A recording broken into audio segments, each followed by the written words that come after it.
नए साल पर एक बार फिर इजराइल पर हमास के रॉकेट्स बरसे हैं। हूथी ने नए साल के उपहार में, नए साल के तोहफे में अमेरिका का एक और MQ-9 रीपर गिराया है। गैलेंट, जो वहां का रक्षा मंत्री हुआ करता था इजराइल का, उसने संसद से इस्तीफा दे दिया है और इसके पीछे कई सारी वजह बताई जा रही हैं। सीरिया में लड़ाई बहुत तेज हो गई है अमेरिका और टर्की के बीच में। ये और ऐसी ही ढेर सारी खबरें लेकर हाजिर हूं। गजा में नया साल 31 दिसंबर, आप सब लोगों ने उसको अपने अपने तरीके से एंजॉय किया होगा।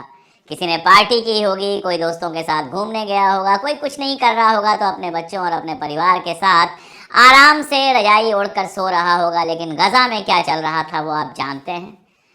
गजा में बारिश हो रही थी, लोगों के पास रुकने की जगह नहीं थी, टेंटों में पानी भर गया था, सैकड़ों टेंट बेकार हो गए हैं और वहाँ छोटे छोटे बच्चे इस ठंड में परेशान होकर, क्या कहूँ मैं, छोटे छोटे बच्चे मर रहे हैं ठंड से। इजराइल की रॉकेट से अगर नहीं मर रहे हैं, इजराइल की मिसाइलों से अगर नहीं मर रहे हैं, तो ठंड भी पहुंच गई है वहां उन्हें मारने के लिए। कई बार ऐसा लगता है कि ऐसी मुसीबत में सबने उनका साथ छोड़ दिया है और कहीं ना कहीं ऊपर वाले ने भी शायद उनका साथ छोड़ दिया है, वरना इन बच्चों पर रहम तो आता किसी न किसी को। 1000 से ज्यादा बच्चे अक्टूबर 2023 से लेकर अभी तक मर चुके हैं। और यहीं पर मैं बता दूं कि दुनिया में ह्यूमन राइट्स की बात करने वाला, दुनिया में बड़ी बड़ी बातें करने वाला अमेरिका 22 मिलियन से ज्यादा रकम, $22 मिलियन से ज्यादा रकम दे चुका है इजराइल को, ताकि वो इन बच्चों को मारना, इन मासूमों को मारना जारी रख सके। 22 मिलियन, इतने में कोई मुल्क दोबारा बन सकता था, लेकिन ये पैसा दिया गया गजा को तबाह करने के लिए। लेकिन इन सबके बीच एक और खबर है जो आपको सुननी चाहिए और समझनी चाहिए। सऊदी अरबिया ने यमन को $500 मिलियन की इमदाद भेजी है। आपको लगेगा अरे हूथी को नहीं, हूथी को नहीं। यमन में जिस सरकार को हूथी ने सना से वापस भेज दिया था, सना से भगा दिया था, जो अमेरिका के गुलाम है, सऊदी अरब के गुलाम है, जो बिल्कुल वही करती है जो ये लोग चाहते हैं, जो सिर्फ नाम की सरकार है, जिसका यमन के बहुत छोटे से हिस्से पे कब्जा है, लेकिन वो सऊदी अरबिया और अमेरिका द्वारा मान्यता प्राप्त है, रिकॉग्नाइज्ड है, हूथी के खिलाफ है, जिसकी हूथी के साथ लड़ाई चल रही है, उसको सऊदी अरबिया ने $500 मिलियन दिए हैं। आप जरा सोच के देखिएगा, गजा के लिए इनके मुंह से एक लफ्ज नहीं निकला नए साल पर। साउथ अफ्रीका जैसा मुल्क, जिसका अरब से वैसे देखिए तो कोई लेना देना नहीं है, वो नए साल पर गजा की बात करता है, गजा के लोगों की बात करता है, जेनोसाइड की बात करता है। लेकिन आप मुझे कोई एक अरब मुल्क बता दीजिए जिसने गजा की बात की हो नए साल पर। और मुझे ये सब मत समझाइएगा कि इस्लाम में नया साल नहीं है वगैरह वगैरह।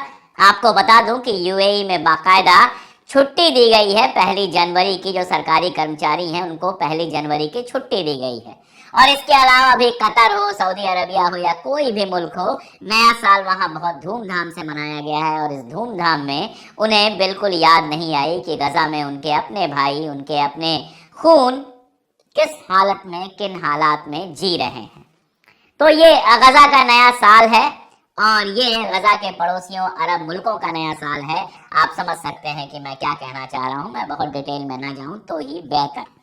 लेकिन इन सबके बीच जेरूसलम पोस्ट, जो एक ज़ायनिस्ट अखबार है, जेरूसलम पोस्ट के बारे में भी पता नहीं कितने लोग जानते होंगे। जब शुरू हुआ था तो इसका नाम था पैलेस्टीनियन पोस्ट, फलस्तीन का अखबार था। लेकिन इजराइल का कब्जा जैसे जैसे होता गया, इसका नाम जेरूसलम पोस्ट हो गया और ये अखबार पूरी तरह से ज़ायनिस्ट अखबार में बदल गया, जो केवल इजराइल और ज़ायनिस्टों के समर्थन में पोस्ट करता है, समर्थन में लिखता है।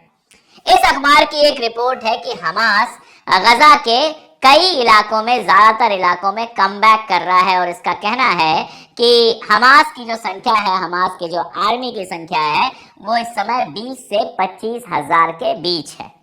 अब मैं नहीं जानता क्या सच है क्या झूठ है, लेकिन इतना मैं जरूर जानता हूं कि नए साल पर हमास ने एक बार फिर रॉकेट्स फेंकी इजराइल के ऊपर। यानी हमास की रॉकेट्स, अल-कासम की रॉकेट जो हैं वो इजराइल में गिरी। हालांकि इजराइल का कहना है कि एक इंटरसेप्ट हो गई, एक खाली जगह पे गिरी, लेकिन इजराइल लगातार ऐसा ही कहता रहा है। असल में उसका क्या इम्पैक्ट हुआ हम नहीं जानते हैं। कहने का मतलब ये है कि हमास आउट नहीं हुआ है, खत्म होके बाहर नहीं हो गया है, ये तो तय है।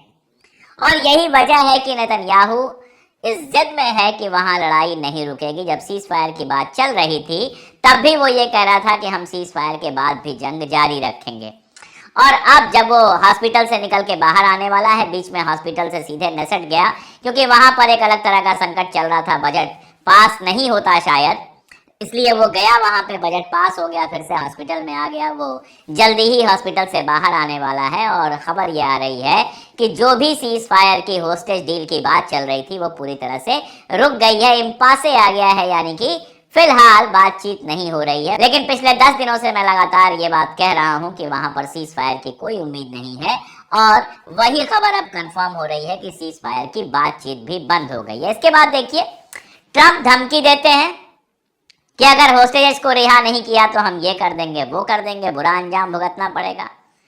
वहां के जो नए रक्षा मंत्री हैं सार, वो धमकी देते हैं कि अगर रिहा नहीं किया गया तो ये कर लेंगे, वो कर लेंगे। पिछले साल भर से 14 महीनों से जितने लोगों को आपने मारा है और जितनी तबाही की है, उसके बाद धमकी देने के लिए क्या बचा है?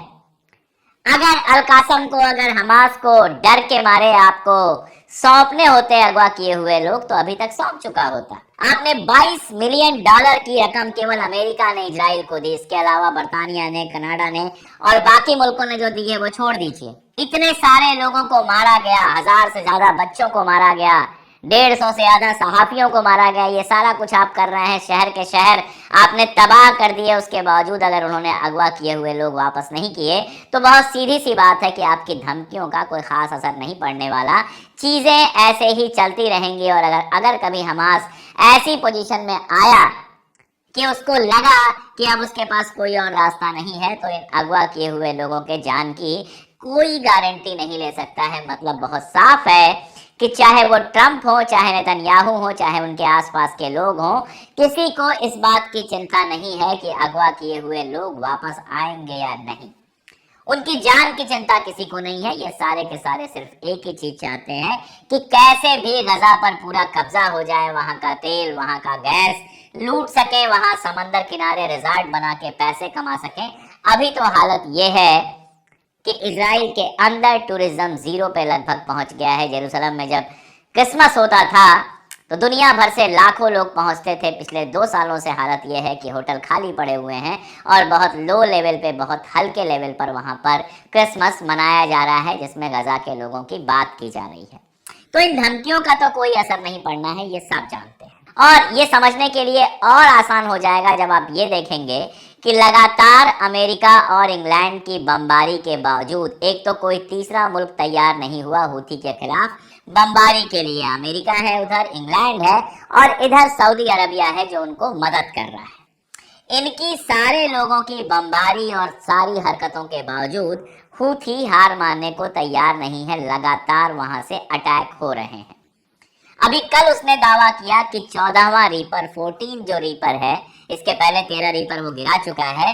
कल उसने दावा किया 1 तारीख को, नए साल की 1 तारीख को, कि 14वां रीपर उसने अमेरिका का मार के गिरा दिया है। और समंदर के अंदर जहाजों के तो वो लगातार वीडियो जारी कर रहा है, जिनको या तो उसने कब्जा किया है या रास्ता बदलने पे मजबूर किया है या फिर तबाह बर्बाद कर दिया है।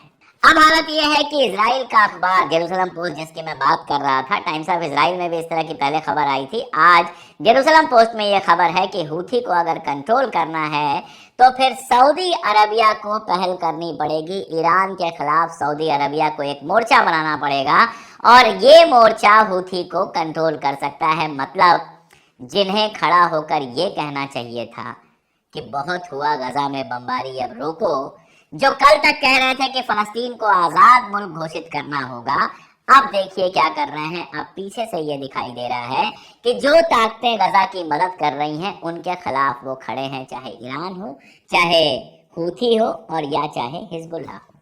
हिजबुल्लाह पे याद आया कि लगातार लेबनान में भी जो समझौता हुआ था, जो सीज फायर हुआ था, उसकी शर्तें तोड़ता हुआ इजराइल नजर आ रहा है। और मैंने आपको बताया था कि इजराइल ने पहले ही साफ कर दिया है कि 60 दिन हो गए तो भी हम वहां से वापस नहीं आएंगे। अब जो हिजबुल्लाह के नए चीफ कासिम है, उनका बयान आया है कि हिजबुल्लाह ने फिर से अपनी ताकत हासिल कर ली है, हमारे पास फिर से कॉम्बैट की ताकत है और 60 दिन तक अगर जो चल रहा है हम देखेंगे, अगर 60 दिन के बाद भी इजराइल वहां से पीछे नहीं हटा तो हम लेबनान की आर्मी की फिक्र नहीं करेंगे, हम सीधी लड़ाई लड़ेंगे। यही धमकी वहां की संसद के अंदर जो एमपी हैं हिजबुल्लाह के, उन्होंने भी यही बात कही है कि 60 दिन खत्म होने के बाद इजराइल को फिर से हमारे हथियार झेलने पड़ेंगे। सवाल सिर्फ यही है कि अगर वाकई आपके पास ताकत इतनी थी तो सीज फायर की जरूरत क्या थी? क्योंकि अब जो बातें आप कर रहे हैं ये तो दुनिया, मैं तो कह ही रहा था और भी लोग कह रहे थे कि इजराइल जो जंग में हासिल नहीं कर सका वो टेबल पे हासिल करने की कोशिश करेगा। और देखिए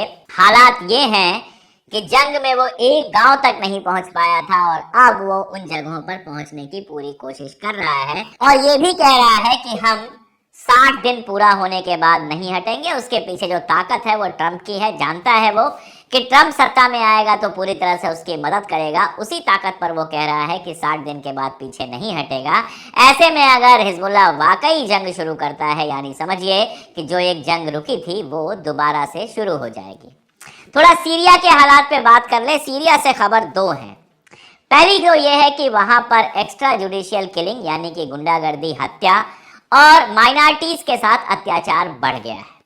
लगातार माइनॉरिटीज के गले काटे जा रहे हैं, उन्हें मारे जाते हैं और सबसे ज्यादा इसमें अलवाइटों को दिक्कत है और क्रिश्चियंस को दिक्कत है। अलवाइट आप जानते हैं बशर अल असद भी अलवाई समूह के ही थे, अलवाई संप्रदाय के ही थे, तो उनके फिरके के जो लोग हैं उनके ऊपर खतरा काफी बढ़ गया है। दूसरी जो खबर है वो ज्यादा बड़ी है। एसडीएफ और टर्की के बीच में लगातार लड़ाई चल रही है। एसडीएफ यानी कुर्दों की सेना जिसको अमेरिका सपोर्ट कर रहा है, और टर्की यानी एर्दोगान जिसके शहर में आज भी फलस्तीन के लिए जुलूस निकल रहे हैं, जो आज भी फलस्तीन की बात कर रहा है, लेकिन जिसका पूरा ध्यान सीरिया में ज्यादा से ज्यादा इलाके कब्जा करने का है। तो सदर्न सीरिया यानी कि दक्षिण वाला जो सीरिया है वहां पर लगातार इजराइल हमले कर रहा है, कब्जे कर रहा है, और नॉर्दर्न सीरिया जो है वहां पर अमेरिका के सपोर्ट वाले जो कुर्द हैं यानी एसटीएफ और टर्की के बीच लगातार लड़ाई चल रही है। अमेरिका ये दावा कर रहा है कि सीज फायर हुआ है, टर्की कह रहा है कोई सीज फायर नहीं हुआ है। एक लाइन में समझना है तो ये कि सीरिया एक ऐसी जंग में चला गया है जिसमें किसी मुहाने पर कहीं कोई रोशनी नहीं है। सीरिया एक मुल्क रहेगा या कई हिस्सों में टूट जाएगा, ये भी कहना बहुत मुश्किल है। और आप देखिए कि सारे अरब मुल्कों को सीरिया की बड़ी चिंता है। इनकी मीटिंग होती है जिसमें कहा जाता है कि सीरिया के ऊपर से सारे सैंक्शन हटा दिए जाएं। सऊदी अरब के मिनिस्टर सीरिया पहुंचते हैं, कुवैत के मिनिस्टर सीरिया पहुंचते हैं, सीरिया के मिनिस्टर शायद अभी सऊदी अरब गए हुए हैं। तो ये सारे जो मुल्क हैं वो लगे हुए हैं कि सीरिया से सैंक्शन हट जाए। इनमें से कोई इस पर सवाल नहीं कर रहा है कि सीरिया के एक हिस्से पर इजराइल ने कब्जा कर लिया है और वापस लौटने को भी तैयार नहीं है। इस पर किसी को कोई दिक्कत नहीं है। लेकिन सीरिया की फिक्र सबको इसलिए है क्योंकि सीरिया में जो आए हैं जुलानी और उसके साथ के लोग वो अमेरिका के चाहने पर आए हैं, इजराइल के चाहने पर आए हैं। तो अब अमेरिका और इजराइल का जो गुलाम हो उसको अपने जैसा ही समझें अगर ये, तो क्या बुराई है? आखिर ये भी तो अंत में अमेरिका और इजराइल के गुलामी है। तो जुलानी के साथ इनकी मोहब्बत बरसे जा रही है। गजा अब इनकी जबान पर भी नहीं आ रहा है, इनके बयान भी नहीं आ रहे हैं। गजा को लेकर आप समझ सकते हैं कि मिडिल ईस्ट में क्या बदला है। इसीलिए जब ईरान के फॉरेन मिनिस्टर अरगाची साहब कहते हैं कि अगर हमारे पास मिसाइल्स की ताकत नहीं होती तो कोई हमसे बात नहीं करता, तो बिल्कुल सच कहते हैं। अगर ईरान के पास वो ताकत नहीं होती, अगर इजराइल को ये डर नहीं होता कि कहीं ईरान ने न्यूक्लियर पावर बना तो नहीं लिया है, तो आज ईरान पर भी वैसे ही बम बरस रहे होते हैं। इजराइल उधर से बम बरसाता और इधर से सऊदी अरबिया और बाकी सारे उसको सपोर्ट देते। लेकिन ईरान के पास ताकत है। सबको पता है कि अगर ये जंग होती है तो पूरी खाड़ी के लिए बहुत खतरनाक हो सकती है। इसलिए ईरान से फिलहाल जंग की पोजीशन में कोई नहीं है। अरगाची के बयान को ऐसे ही समझना चाहिए। आप सोचिए अब हालात ये हैं कि वेस्ट बैंक में जो पैलेस्टीनियन अथॉरिटी है, जो अपने आप को पैलेस्टीनियन मूवमेंट का लीडर कहती है, जो अपने आप को यासर अराफात का वारिस कहती है, अब्बास साहब जिसके हेड हैं, उसने बिल्कुल इजराइल के नक्शो कदम पे चलते हुए अल जजीरा पर पाबंदी लगा दी। यानी अल जजीरा अब वेस्ट बैंक से रिपोर्टिंग नहीं कर सकता है। और वेस्ट बैंक में क्या कर रहा है पैलेस्टीनियन अथॉरिटी? वो ये कर रहा है कि इजरायलियों के साथ मिलकर जो हमास के या दूसरे लड़ाके हैं उनका शिकार कर रहा है।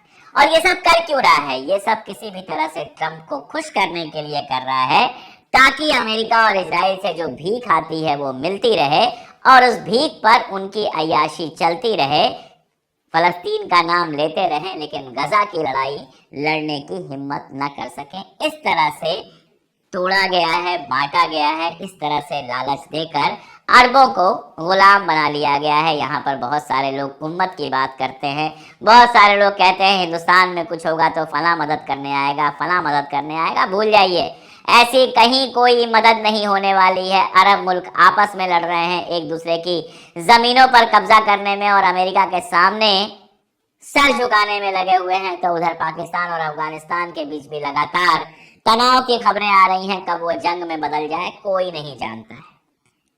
तो आपके साथ कोई खड़ा होगा, मैं बार बार कहता हूं, आपका पड़ोसी खड़ा होगा।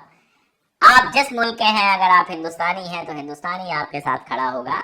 यहाँ की जो आबादी है, चाहे वो हिंदुओं की आबादी हो, चाहे मुसलमानों की आबादी हो, चाहे दूसरे धर्मों की आबादी हो, उनके साथ दोस्तियां, उनके साथ अच्छे रिश्ते ही आपको बचाएंगे। कोई अरब मुल्क आपको बचाने नहीं आएगा। याद रखिए कि यहाँ इतना कुछ होता है और जब मोदी जाते हैं अरब मुल्कों में तो वहाँ उनको बड़ा से बड़ा इनाम व इकराम दिया जाता है, गले लगाया जाता है, स्वागत किया जाता है, क्योंकि उनके लिए बिजनेस, पैसा और अमेरिका ही सबसे बड़ा है। ये